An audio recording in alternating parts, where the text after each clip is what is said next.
তো আমরা চাইলে এখন আমার এই ফাইলকে ইম্পোর্ট করতে পারবো। তো আমি আমার ফিল্ড সার্ভিস সফটওয়্যার ভিতরে আবার প্রবেশ করলাম।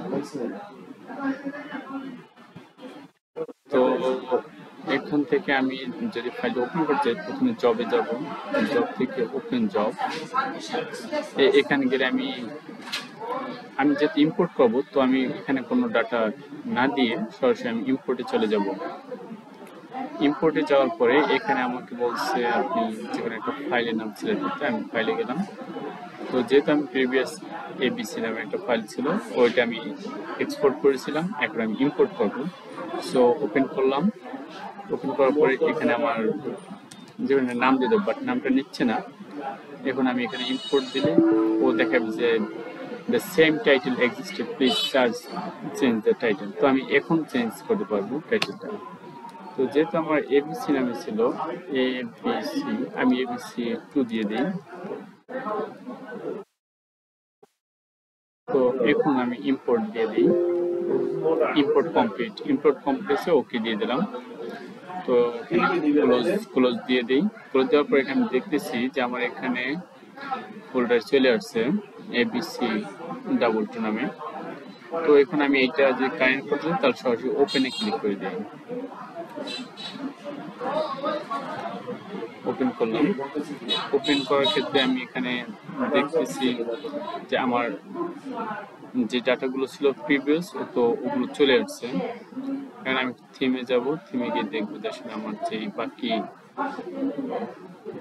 ইমেজ ছিল, ইমেজটা চলে আসবে আস্তে আস্তে।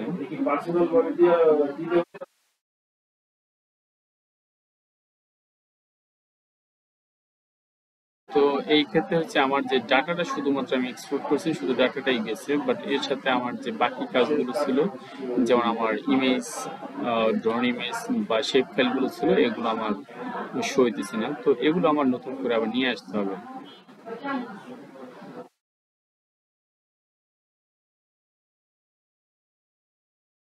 তো সেক্ষেত্রে আমি প্রিভিয়াস নিয়মেই আমরা সেই ডাটা আপনার ইমেজেস আনবো, ইম্পোর্টে যাব।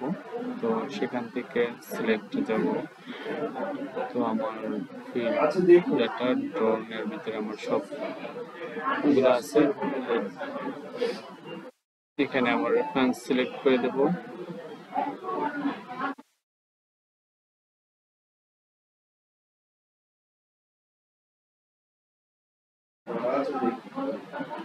লোড হয়ে গেছে। এগেইন আমার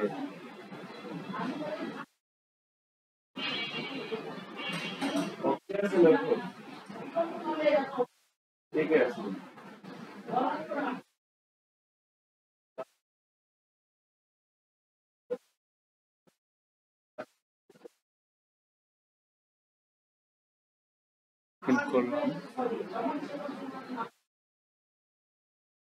লোড দিয়ে দিলাম।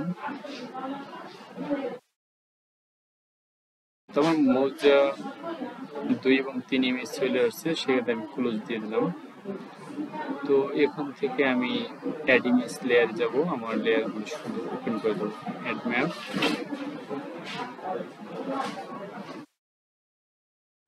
চলে আসছে। যেহেতু আমি 2টা দিচ্ছি, আমি 2টি ওপেন করে দিই।